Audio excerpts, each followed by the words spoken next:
Hello guys, there we have a Realme C33 and today I will show you how you can perform a reverse search image on the Google. So there is two ways for it, by Google Lens and by your web browser on your phone.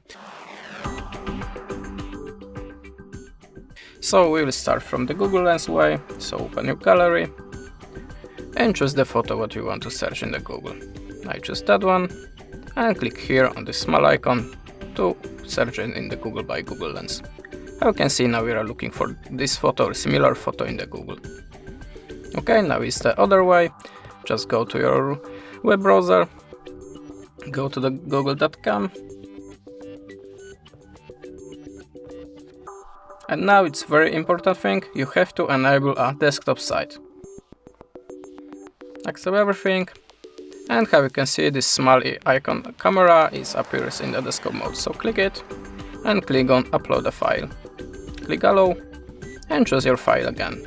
I will choose that one, click done.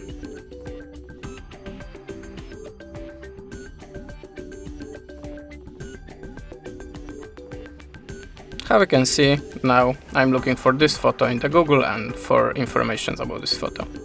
And that's it. Thanks for the watching, leave us a subscribe and comment, and goodbye.